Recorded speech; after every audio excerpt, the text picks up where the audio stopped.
하나님께서 그야말로 행상인처럼 사람들 앞에서 너희 모든 사람들아 내게로 나와서 값없이 돈 없이 포도주와 젖을 사라고 말씀하시고 모든 사람을 초청하셨습니다. 그런데 57장에서 56장에서 야훼께서 이와 같이 말씀하시기를 너희는 정의를 지키며 의를 행하라 하심으로 어떤 구약학자는 구원의 불길에 찬물을 끼얹는 말이라고 했는데 그렇지 않습니다. 그것은 그 구약학자의 견해고 이 55장부터 56장, 57장까지가 한 단락입니다. 그래서 55장의 오라 너희 모든 목마른 자들아 물로 나오라, 그것은 여전히 주님의 진실된 말씀이고 주님께서 구원의 초청을 만민에게 행하는 것입니다. 그런데 이 초청에 합당히 행해 들어오는 사람도 있는데 그 길을 들어오지 않는 사람들이 부류가 나타나는 것이 56장에서 정의를 지키고 의를 행하지 못하는 사람들, 여전히 세상의 그런 죄악에 익숙해서 정의롭지 못하고 올바르게 못 사는 사람들이라는, 그래서 그 사람들에게 경고하는 것입니다. 그 사람들을 고치려고 하는 것입니다. 또 한 부류는 이 고치려고 하는 그 사람들을 깨우치기 위해서 하나님의 전에 도저히 들어올 수 없는 고자들도 들어오고 이방인들도 들어오도록 하나님께서 하시는데 그들도 하나님께서 고쳐서 돌아오시게 하는데 너희 정의롭지 못하고 불의를 행하는 자들도 고쳐서 돌아오라는 것입니다. 그리고 또 이스라엘의 그런 지도자들이 여전히 탐욕과 죄악에 가득 차 있는데 그 말씀을 9절 이하의 12절까지 말씀하는 것입니다. 이 말씀은 참 이런 말을 강대상에서 하기가 어려운 얘기인데 소위 개 같은 자들입니다. 우리말하고 이스라엘이 그런 욕이 비슷해요. 이 개 같은 자들이 돌아오라는 거예요. 그 탐욕과 죄악을 벗어버리고 돌아오라는 것이고 그 다음에 나오는 것이 57장 3절에 있는 무당의 자식, 간음자와 음녀의 자식들, 이런 사람들이 교회 나오기 쉽지 않죠. 그런데 무당의 자식과 간음자의 음녀들의 자식들, 그 사람들도 하나님이 다 받아주시나, 다 돌아오라는 것입니다. 그리고 그 모든 그런 사람들을 하나님께서 어떻게 하시느냐, 결론이 57장 19절입니다. 입술의 열매를 창조하는 자, 하나님의 입술의 말씀이 뭡니까? 목마른 자들아 다 내게로 오라, 값없이 돈 없이 와서 포도주와 젖을 사라는 그 입술의 열매를 창조하는 자 야훼가 말하노라. 먼 데 있는 자에게든지 가까운 데 있는 자에게든지 평강이 있을지어다. 평강이, 두려워 말고 평안하라. 무당과 간음자의 자식이나 조그맣게 얘기해야 되는데 이 개 같은 사람들이나 다 마음의 평안함을 받고 내가 그를 고치리라. 이게 핵심이에요. 하나님이 고치신다. 이 고치심으로 말미암아 55장부터 57장까지가 한 단락인데 모든 사람이 다 물가로 나와서 생수를 마시고 포도주와 젖을 사서 기쁨과 생명 양식을 얻을 수 있도록 하나님 역사하신다. 하나님의 아들을 이 땅에 보내주셔서 십자가에 못 박혀 피를 흘리게 하셨는데 단순히 조금 죄 짓고 자기 길로 돌아간다고 해서 그 사람들 다 버리시겠습니까? 하나님의 위대한 구원의 역사는 만민에게 임하게 될 것이고 하나님의 집은 소수의 사람의 집이 아니라 만민이 기도하는 집으로 하나님께서 세우시는 것입니다. 그래서 우리가 어제 이제 살펴봤습니다. 56장에 너희 정의를 지키며 의를 행하고, 그러니까 이 말씀은 반대, 너희 불의한 자들 그리고 악을 행하는 자들아, 그거 고치라는 거예요. 어떻게 고칩니까? 하나님께서 고자들도 고쳐주셔서 그들이 안식일을 지키고 하나님의 언약을 붙잡으면 주님께서 그들도 받아주시는데, 신체의 결함이나 마음의 결함이나 고치라는 거예요. 그 다음에 두 번째 고치는 것이 여기에서 이방인입니다. 이방인들은 하나님의 집에 못 들어옵니다. 이방인의 뜰에 그들은 머물러야 되고 성전의 경내에는 들어가지 못합니다. 그래서 이방인들은 하나님 앞에 제사를 드릴 수 없어요. 마치 가인의 제사처럼 하나님께서 가인과 그 제물은 받지 않으셨습니다. 모든 사람들이 하나님 앞에 나와 헌금하고 제물을 드린다고 해서 다 받으시느냐? 그건 돈은 낸 것이지 하나님의 나라의 기록은 안 돼. 가인과 그의 제물은, 사람이 중요한 것이죠. 가인과 그 제물은 받지 아니하였으나 아벨과 그의 제물은 하나님이 받으신 것입니다. 우리는 제물과 함께 마음을 드려야 되는 것입니다. 그런데 이방인들이 드리는 번제는 하나님이 안 받으신 거예요. 그 죄악의 사람인. 그런데도 불구하고 7절에 보면 내가 곧 그들을 나의 성산으로 인도하여 기도하는 내 집에서 그들을 기쁘게 할 것이며 그들의 번제와 희생을 내 제단에서 기꺼이 받게 되리니. 그래서 이들이 드리는 제사가 연기가 하늘로 쫙 올라가는, 그것이 이제 제물을 연락하는 거예요. 그래서 하나님께서는 이방인이라 할지라도 두려워 말고 꺼려하지 말라는 것입니다.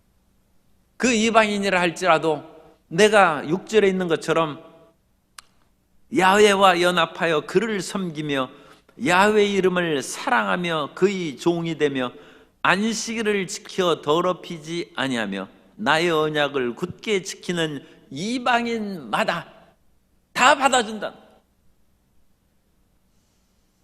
이런 그 하나님의 초청을 사도 바울은 로마서에서 표면적 유대인들은 버림을 받지만 이면적 유대인, 그러니까 진실로 하나님의 말씀을 따르는 사람, 여기에서는 내용과 형식이 같이 있습니다. 그래서 안식일을 지키는 것은 형식이고 어제 말씀한 것처럼 내용은 야훼와 연합하여 그를 섬기고 그를 사랑하는 거예요.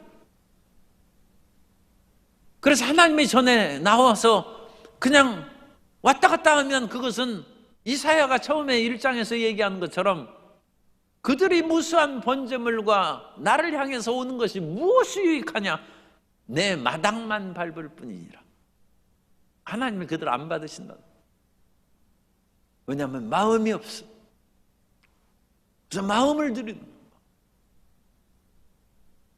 우리가 추석에 부모님을 찾아뵈면 고기도 사오고 굴비도 사오고 사과도 사오고 배도 사와야죠. 그런데 마음을 드려요. 그건 재물입니다. 그것을 하고 마음은 콩밭에가 있고 부모님을 사랑하는 마음이 없어요. 부모님이 얼마나 쓸쓸하고 섭섭하시겠습니까? 집에서 요즘엔 애완동물이라고 하면 또 이게 실례예요. 반려동물. 반려동물도 키우면서 주인이 마음이 상해가지고 저것이 집을 어지러 놓고 그래가지고 마음에 저것을 한 대 때려야지 딱 하면 그거 금방 알아요. 왜냐하면 마음이 그렇게 전달돼. 그래가지고 오라고 해도 안 오는 거예요. 사람이 어찌 다른 사람의 마음을 느끼지 못하겠습니까? 하물며 하나님께서 인생의 마음을 어찌 모르시겠습니까? 우리는 형식과 내용의 두 가지를 형식은 그릇이에요. 그릇이 없으면 하나님의 축복을 못 받습니다. 그러니까 예배를 와서 드리고 이 새벽에 힘들어도 나와서 그릇을 준비하면 채우시는 것은 하나님이십니다. 그리고 그릇이 커야죠. 내 입을 넓게 열라 내가 채우리라. 작은 그릇은 작게 채우는 것이고 큰 그릇은 크게, 그건 하나님이 채우십니다. 그래서 내용과 실질이 있는데 그 이방인은 하나님의 전에 못 옵니다. 그들이 제물도 하나님이 받으시지 않습니다. 가인의 제물처럼 거절하시는데 이제 그들이 형식과 안식일을 지키고 하나님을 사랑하는 마음이 있는 사람은 다 받아주고 이방인의 기도는 가증하는 것인데 이제 그들의 기도를 들어주신다는 거예요. 그래서 모든 사람들이 기도하는 집이 하나님의 성전이라는 거예요. 하나님의 성전은 만민이 기도하는 집이라는 거예요. 이것은 반대로 얘기하면 지금 56장 1절에 있는 것처럼 너희 정의를 지키지 않고 의를 행하지 않는 유대인들아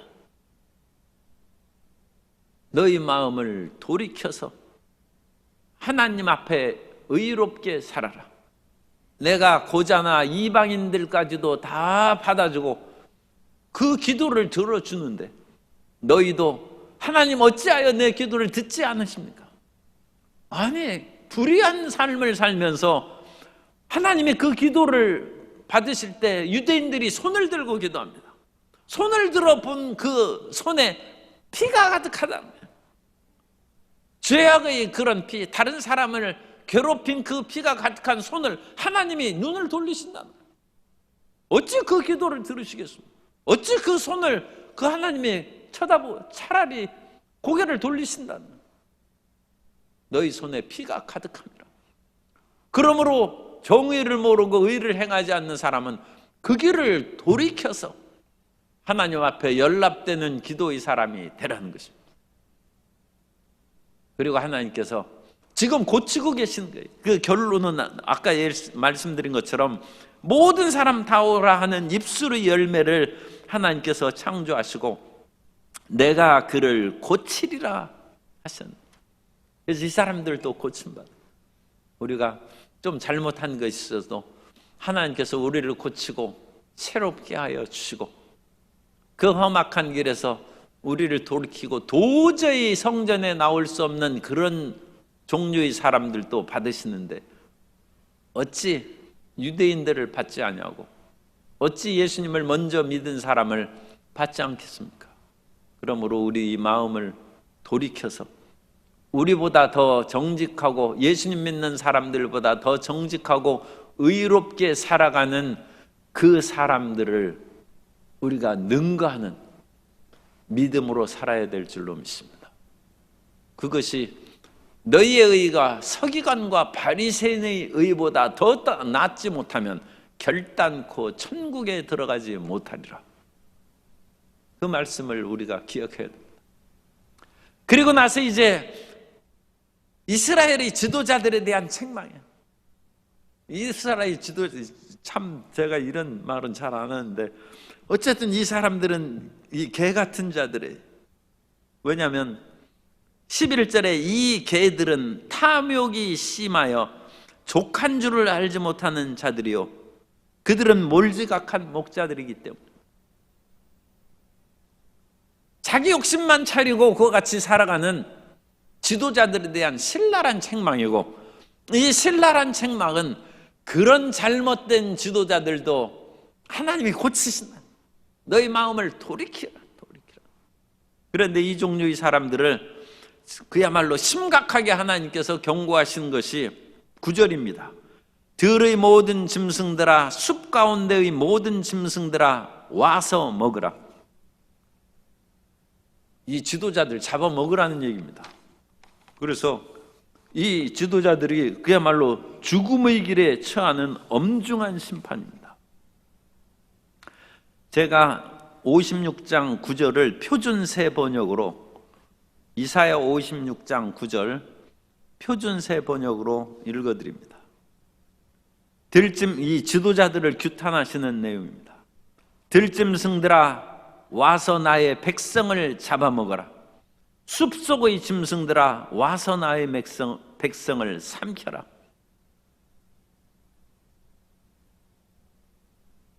사람이 죄악을 벗어버리기 위해서는 사실은 갈 때까지 가서 완전 망해야 돌이키는 경우가 많습니다. 우리 일부러 그렇게까지 할 필요 뭐 있어요? 천부의 의지 없어 손들고 옵니다. 제가 신학교에서 학생들을 가르치며 간증하는 것은 신학교에서도 다른 사람이 어렵고 그러면 김밥이라도 사와가지고 나눠 먹어야 되는데 생긴 것은 멀쩡하게 생겨가지고 돈이 한 푼도 없어요. 왜 그러냐 물으면 내 예전에 말이지 우리 집에 그야말로 금송아지도 있었는데 다 망했다는, 이제 먹고 살 길도 없어가지고 주님께 순종하고 회개하여 지금 신학교를 다니는데 김밥 사 먹을 돈도 없어요. 그래서 오히려 다른 사람의 도움을 받고 그와 같이 학비도 내지 못해서 그렇게 살아요. 왜 그렇게 끝까지 갈 필요가 뭐 있습니까? 그것이 짐승들이 잡아먹는 거예요. 하나님이 오죽했으면 들짐승들아 나의 백성을 삼켜 잡아먹으라는 것입니다. 하나님의 엄중한 심판의 경고입니다. 그 엄중한 심판의 경고는 첫 번째 이 세 종류의 사람인데 파수꾼, 그래서 이 파수꾼들입니다. 그래서 이 파수꾼들은 맹인이요 다 무지하며, 그래서 첫 번째는 파수꾼. 아니 파수꾼이 눈이 좋아야 멀리 그 적군이 오는지 그거 보고 지금 준비하라고 또 전쟁의 모든 일을 준비하라고 그러는데 파수꾼들이 내일에 대한 비전이 하나도 없어요. 맹인이요 다 무지하다. 오늘날 많은 지도자들이 100년의 비전을 제시하지 못합니다. 그야말로 맹인이요 무지한 지도자들. 그렇게 해서 나라의 비전이 어디 있겠습니까? 뿐만 아니라 우리 모든 사람들이 자칫하면 이 세상밖에 못 봐요. 파수꾼이 멀리 내다봐야죠. 천국을 내다봐야죠. 이 지상의 세계를 뚫고 영원한 세계를 바라봐야 되는데 눈이 나빠요. 그래 이 세상밖에 안 보여요. 어리석다. 세상의 금은보화를 아무리 산더미처럼 쌓아놓아도 그거 누리지 못하고 죽는 사람들이 주변에 많이 봅니다. 무수히 있어요. 모든 사람들이. 그런데도 불구하고 이 세상의 정욕과 쾌락과 부귀영화에만 마음을 뺏겨서 영원한 세상을 멀리 바라보지 못한 즉 이스라엘을 지키는 파수꾼들이 맹인이라는, 그 맹인은 눈을 뜨라는 것입니다. 두 번째는 그 개들입니다. 이 개들은 벙어리 개들이요 짖지 못하여 다 꿈꾸는 자들이요. 이것은 졸면서 그냥 꿈이나 꾸고 밥을 주면 누워서 그 밥만 먹고 누워있는 개들이. 이 개는 우리나라 이제 법이 통과됐습니까? 우리 보신탕 그거 법적으로 금지시켰어요. 그런데 이거 잡아먹어야 돼. 이런 쓸데없는 개들이 이게 무슨 유익이 있겠어요? 우리가 뭐 개들을 먹지는 않습니다만 그야말로 이 쓸모없는 개들을 어디 쓰겠어요? 밥이나 축내고 그냥 밥 먹고 잠이나 자고. 아니 개들이 나쁜 사람이 오면 짖어야죠. 그래서 그 주인을 유익하게 하고, 어떤 개는 그 집에 불이 났을 때 짖고 그 주인의 방문을 막 긁어가지고 자던 사람이 뛰어나와가지고 살았어요. 개가 그런 일을 해야죠. 불이 났는데 짓고 그래야지. 거기서 졸고 있어가지고 주인이 타죽게 하면 어떡하겠어. 우리나라 옛날 그 삽살개가 있어요. 삽살개 막 털이 이렇게 해가지고 눈이 안 보여, 이렇게 머리카락이 내린 것처럼 해서. 그런데 그 삽살개는 옛날에 귀신을 본다고 했어요. 이 삽살개는 이 그 털이 눈을 가리는 것처럼 해가지고 이 앞일이 저 어떻게 걔가 저렇게 앞을 보고 다니나 싶을 정도로 하는데 귀신을 본다. 그래서 원래 삽살개를 좀 귀신을 쫓아내고 귀신을 보고 짖는다. 그래서 그 집에 귀신이 못. 우리나라 옛날 삽살개가 그러니까 상당히 많은 사람들이 사랑하고 존중한 그런 개들. 이게 진짜 개죠. 그런데 이것은 짖지 못하는 벙어리 개들이고 누워서 먹고 잠자기만 좋아하고, 더 나아가서 정말로 11절에 이 개들은 탐욕이 심하여 족한 줄을 알립니다. 온갖 탐욕만 가득해서 그야말로 참 뭐 같은 사람이다. 이 뭐 같은 그런 존재가 되는데 그들을 돌이키라. 뭐 같은 존재야. 너희 깨어나라는 거야. 깨어나고 위험을 딛고 이 나라의 경제의 지표가 어떻게 됐는지 그거 짚고 깨어 사람들에게 알려주고 이 나라의 나아갈 길을 그것을 경고하고 부르짖어 사람들을 알게 하라는 거죠.